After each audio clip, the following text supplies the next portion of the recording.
September 24 ലഡാക്കിൻ്റെ സംസ്ഥാന പദവിക്ക് വേണ്ടി തുടങ്ങിയ പ്രക്ഷോഭത്തിൽ 4ഓളം പേർ ഈ ഘട്ടം വരെ അതിൻ്റെ അകത്ത് സമരത്തിൻ്റെ ഭാഗമായിട്ട് കൊല്ലപ്പെട്ടിട്ടുണ്ട്.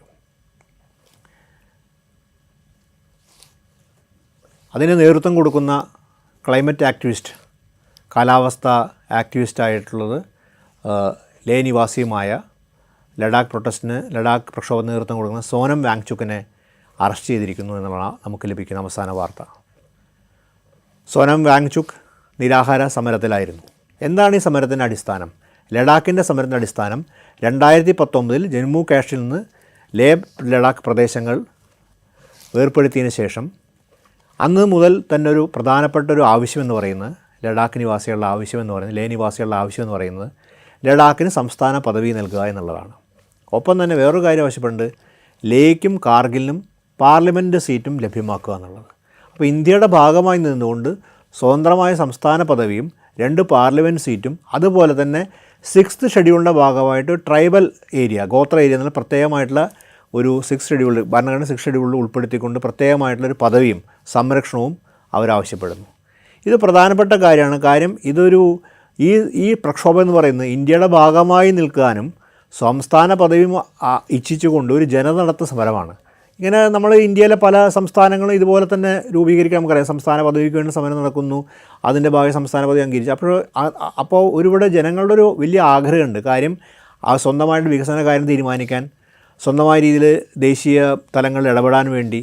അപ്പോൾ ഇവിടെ ആ ഓട്ടോണമി എന്ന് പറയുന്നത് ഇവിടെ ഇന്ത്യയുടെ ഭാഗമായി, ഇന്ത്യയുടെ സംവിധാനത്തിൻ്റെ ഭാഗമായി നിന്നുകൊണ്ട് കാര്യങ്ങൾ നീക്കാനുള്ള ഒരു കാര്യങ്ങൾ നയപരമായിട്ട് ജനാധിപത്യപരമായിട്ട് നേടിയെടുക്കാനുള്ള ഒരു അവകാശ സമരമാണ്.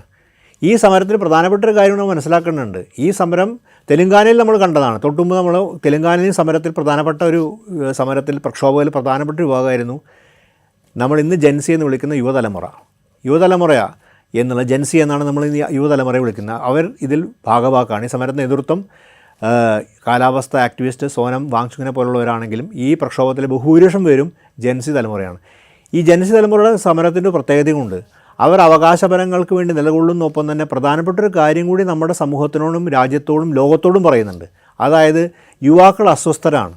ആ യുവാക്കളുടെ അസ്വസ്ഥതയ്ക്ക് പ്രധാനമായിട്ടൊരു കാര്യമെന്ന് വമ്പിച്ചതുപോലെ തൊഴിലില്ലായ്മയും സാമ്പത്തിക അരക്ഷിതാവസ്ഥയും അസ്ഥിരതയുമാണ്. ഇത് പല മേഖലകളിലും വ്യാപിക്കുന്ന കാര്യമാണ്. നമുക്ക് നേപ്പാളിൽ കണ്ടു. നേപ്പാളിനെ തുടർച്ചയായിട്ടും ഇതിനെ കാണേണ്ട ആവശ്യമില്ല. ഇത് സ്വതന്ത്രം വളരെ കൃത്യമായിട്ട് ഒരു സംസ്ഥാന പദവിക്ക് വേണ്ടി ഇന്ത്യയുടെ നിയതമായിട്ടുള്ള സംവിധാനത്തിനകത്ത് സംസ്ഥാന പദവിക്ക് വേണ്ടിയിട്ടുള്ള ഒരു പ്രക്ഷോഭമാണ് നടത്തുന്നത്. അതും ഇന്ത്യയുടെ ഭരണഘടന വിഭാവന 6th ഷെഡ്യൂളിൻ്റെ ഭാഗമായിട്ട് ഉൾപ്പെടുത്താനുള്ള ഇച്ഛയുമാണ് അവർ പ്രകടിപ്പിച്ചിട്ടുള്ളത്. അപ്പോൾ അതിന് മറ്റു തരത്തിൽ വ്യാഖ്യാനിക്കാൻ ഒരു തരത്തിലും സാധ്യമല്ലാത്ത ഒരു സമരമാണ്. പക്ഷേ ഈ സമരത്തോടൊപ്പം തന്നെ തൊഴിൽ വേണ്ടിയിട്ടുള്ള സമരം കൂടിയുണ്ട്. വലിയൊരു തൊഴിലില്ലായ്മ അനുഭവിക്കുകയും അതിനുള്ള പരിഹാരവും അവർ തേടുന്നുണ്ട്. അപ്പോൾ അതൊരു പ്രധാനപ്പെട്ട, അപ്പോൾ ജൻസിയുടെ പ്രക്ഷോഭത്തിൻ്റെ ഒരു സവിശേഷതയും കൂടി ഇതിൻ്റെ അകത്ത് വരുന്നുണ്ട്. അപ്പോൾ നമ്മൾ കഴിഞ്ഞ കുറച്ച് കാലങ്ങളിൽ കാണുന്ന കാര്യം ഈ അതായത് നമ്മൾ തെലുങ്കാന ഒരു പ്രധാനപ്പെട്ട സമരം, സംസ്ഥാന പദവിക്ക് വേണ്ടി നമുക്കറിയാം. സംസ്ഥാന പദവിക്ക് വേണ്ടിയുള്ള ഒരു പ്രധാനമുണ്ട്. അതുപോലെ തന്നെ നമുക്ക് ജാർഖണ്ഡ് പോലുള്ള സംസ്ഥാനങ്ങളും ഇതുപോലെ തന്നെ 6th ഷെഡ്യൂളിൻ്റെ ഭാഗമായിട്ട് ഒരു സംരക്ഷണം നേരിടുന്ന ഒരു സംരക്ഷണം ലഭിച്ചിട്ടുള്ള ഒരു സംസ്ഥാനമാണ്. അപ്പോൾ ഇതെല്ലാം കൂടി ചേരുന്ന ഒരു പ്രക്ഷോഭത്തെ അനുഭാവപൂർവ്വം തന്നെയാണ് കേന്ദ്ര സർക്കാർ കാണേണ്ടത്. കാര്യം അവരുന്നയിക്കുന്ന വാദത്തിൻ്റെ അവകാശവാദത്തിൽ അനീതി നിറഞ്ഞതോ മറ്റ് വിഘടനവാദപരമായ ഒരു കാര്യമില്ലാത്തോളം കാലം ഇത് വളരെ നീതിപൂർവമായൊരു സമരമായിരിക്കെ അതിനോട് ഒരു അനുഭാവപൂർവ്വമായിട്ടുള്ള നിലപാട് സ്വീകരിക്കാൻ കേന്ദ്ര സർക്കാർ ബാധ്യത. കാര്യം നമ്മൾ ആസാമിലൊക്കെ തന്നെ വളരെ മുമ്പ് യുവാക്കളുടെ പ്രക്ഷോഭം കണ്ടതാണ്. അതിനോടൊക്കെ അനുഭവം പ്രകടിപ്പിച്ചൊരു പാർട്ടിയും കൂടിയാണ് BJP എന്നുള്ള കാര്യം നമ്മൾ വിസ്മരിക്കരുത്. ആസാം ഗണപരിഷത്തുമായിട്ടൊക്കെ ആ കാലഘട്ടത്തിൽ ഐക്യം പെടുകയും ചെയ്തിരുന്നു BJP. അപ്പോൾ ഇത്തരം സമരം നടക്കുന്ന സമയത്ത് ഇത്തരം പ്രക്ഷോഭം നേരിടുന്നുണ്ട്. അതിൻ്റെ കാര്യകാരണങ്ങളും ന്യായങ്ങളും കൃത്യമായി മനസ്സിലാക്കി അതിനെ ഈ രീതിയിൽ നേരിടാതെ, പ്രക്ഷോഭകരെ സായുധമായി നേരിടാതെ ജനാധിപത്യപരമായിട്ട് ആ പ്രശ്നം മനസ്സിലാക്കി പരിഹരിക്കാൻ ബാധ്യത കേന്ദ്ര സർക്കാരിനുണ്ട്. മറിച്ച് സോനം വാങ്ചുക്കിനെ പോലുള്ള ക്ലൈമറ്റ് ആക്ഷൻ, അവർ ഗാന്ധി നീതിയുടെ സമരത്തെ അടിച്ചമർത്താൻ, അവർ അറസ്റ്റ് ചെയ്യാൻ ശ്രമിക്കുന്നു. ഒരു പക്ഷേ അത് ജനാധിപത്യ വിരുദ്ധതയിലേക്കും പ്രക്ഷോഭത്തെ ആളിക്കത്തിക്കാനും ഒടുങ്ങാത്ത മറ്റു തരത്തിലെ വൈര്യങ്ങളിലേക്ക് നീങ്ങാനുമാണ് അത് കാരണമായിരിക്കുക. കാര്യം ഇതുപോലെ പല ഘട്ടങ്ങളിലും ഇത്തരം സമരങ്ങൾ നമുക്ക് കാണാൻ സാധിച്ചിട്ടുണ്ട്. പ്രക്ഷോഭങ്ങൾ ഒരു ശരിയായ കാര്യത്തിന് വേണ്ടി നിലകൊണ്ട പ്രക്ഷോഭങ്ങൾ, ജനാധിപത്യപരമായ പ്രക്ഷോഭങ്ങൾ, ഇന്ത്യയുടെ ഭാഗമായി നിൽക്കാൻ വേണ്ടിയും ഇന്ത്യയുടെ ഭാഗമായി നിന്ന പ്രക്ഷോഭങ്ങൾ പലപ്പോഴും അത് വേണ്ട പോലെ അതിൻ്റെ പ്രശ്നം അഡ്രസ്സ് ചെയ്യപ്പെടാതെ പോകുന്ന സാഹചര്യത്തിൽ അത് വേറെ ഘട്ടത്തിലേക്കും തീവ്രമായ മറ്റു ഘട്ടത്തിലേക്കും വിഘടനവാദത്തിലേക്കും ഒരുപക്ഷെ പോകുന്ന പല ഘട്ടങ്ങളും നമ്മൾ കണ്ട് അതിന് അവസരം നൽകാതെ ഈ യുവാക്കളുടെ പ്രശ്നവും ഈ സംസ്ഥാന പദവിക്കേണ്ടവരുടെ ഒരു ജനതയുടെ ആഗ്രഹവും അംഗീകരിച്ചുകൊണ്ട് ഒരു പുതിയ തുടക്കം കുറിക്കാൻ കേന്ദ്ര സർക്കാർ ചെയ്യുന്നതായിരിക്കും ഒരുപക്ഷെ ഏറ്റവും അഭികാമ്യമായ കാര്യം.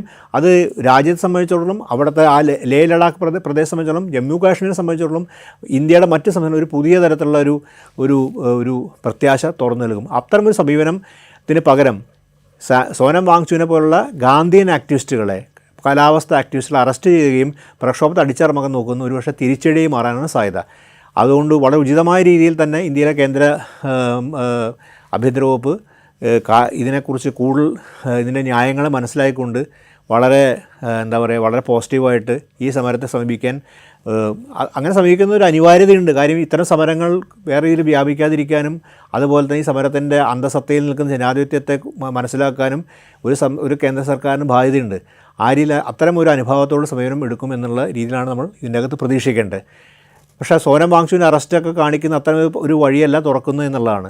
എങ്കിലും നമുക്ക് പ്രതീക്ഷിച്ചത് പോലെ തന്നെ നോക്കാം, ഈ വരുന്ന ദിവസങ്ങളിൽ ഈ സമരത്തോടുള്ള സമീപനം മാറുകയും ഈ സമരത്തിൻ്റെ ഉന്നയിക്കുന്ന അവകാശങ്ങളെ അനുഭാവപൂർവ്വം പരിഗണിച്ചുകൊണ്ട് അടുത്ത ഘട്ടത്തിലേക്ക് നീങ്ങുമെന്നുള്ള പ്രതീക്ഷിക്കാൻ ആണ് നമ്മളിപ്പോൾ